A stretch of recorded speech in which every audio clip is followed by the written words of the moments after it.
Gerard, today we're going to talk, and you're going to share with us, with your 26 years of experience in gaming and as a leader, practical insights on how we can build value and think differently. So, with that in mind, why do you think it's important right now for us to be able to do this? Well, I think it's always important for us to think differently in terms of building value, but it's probably more important right now, Haiti, because of the crisis that we're in. I think it's forced everyone to take a step back, to take a little bit of a breath, and really think about our ambitions, right? What is it we want to accomplish, and are our ambitions aligned with our purpose? Because when you align your purpose with your ambition, you really begin to understand, what do you stand for, right? And you're able to start connecting, what you're kind of meant to be. And so for me, how does this happen? It really does start, the basic building block is thinking differently. You have to really start thinking about values. How do you think differently? How do you make changes in your life? And the idea behind this is that every habit, every action, every emotion is triggered by how you think, right? So your thoughts determine everything about your life. The way you think determines who you are, and who you are determines what you're going to do.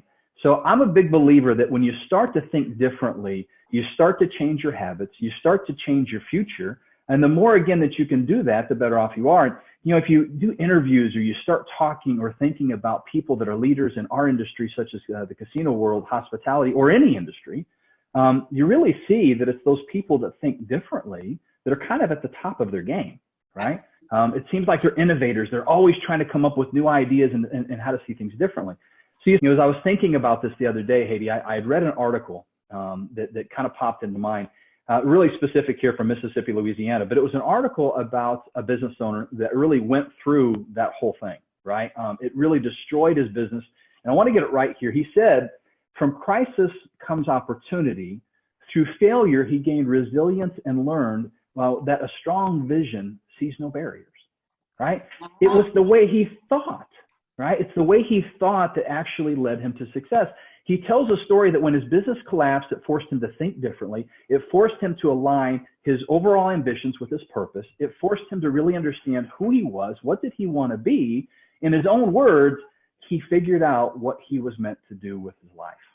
I love that. So here, in terms of what our listeners can take away from this section, and for me, two points I want that really resonate for me is, are you on purpose? Purpose. And when we work with companies, when we go into casinos, organizations, be it tribal gaming, government, whatever, the first thing I look at is, what is the company's values, mission, and vision? What do you stand for? But as a personal brand, you have to be incredibly clear on that for you to stand out from other brands. So your why is incredibly important.